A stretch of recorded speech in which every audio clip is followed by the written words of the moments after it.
ঈদের মাত্র আর কয়েকদিন বাকি আছে। এই মুহূর্তে ব্রাহ্মণবাড়িয়ার 121টি হাটই কিন্তু শেষ মুহূর্তের কেনাবেচা জমজমাট চলছে।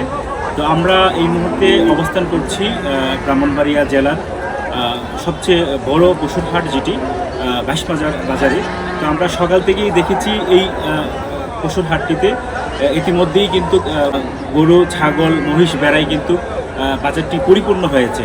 যদিও এখনও পর্যন্ত ক্রেতাদের উপস্থিতি আমরা কম দেখছি। এই পশুর হাটটি পূর্ব অঞ্চলের জন্য সবচেয়ে বড় পশুর হাট হিসাবেই কিন্তু পরিচিত রয়েছে। এই হাট ব্রাহ্মণবাড়িয়া জেলার মধ্যে বিখ্যাত বাজার।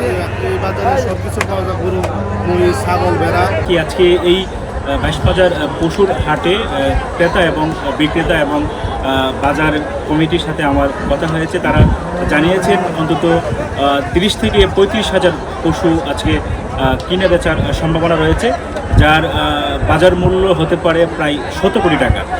আজকে 30-35 হাজার গরু বেচে কিনা হবে, গরু, ছাগল, মহিষ মিলিয়ে। ক্রেতা এবং বিক্রেতারা বলছেন এই পশুর হাটে আসা যাওয়া খুবই সহজ হওয়াতেই কিন্তু এই পশুর হাটটি এই এলাকা এবং পূর্ব অঞ্চলের জন্য একটি বিখ্যাত হাট হিসাবেই পরিচিত পেয়েছে। এই বাজারে আসা যাওয়া সব সহজ, নদীর পথ আছে,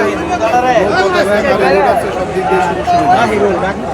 আমার সঙ্গে কথা হয়েছেন জেলার প্রাণী সম্পদ কর্মকর্তা। তিনি জানিয়েছেন ব্রাহ্মণবাড়িয়া যেই পরিমাণ কুরবানির পশুর চাহিদা রয়েছে, তার অধিকাংশ পশুই কিন্তু এই পশুর হাটে কিন্তু কেনা বেচা হচ্ছে।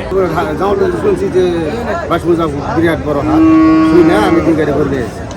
বিভিন্ন জেলা থেকেও কিন্তু দেশের বিভিন্ন প্রান্তে থেকে কিন্তু তারা পশু নিয়ে এই হাটে চলে এসেছেন। Khandaker Raihan, DBC news, Brahmanbaria.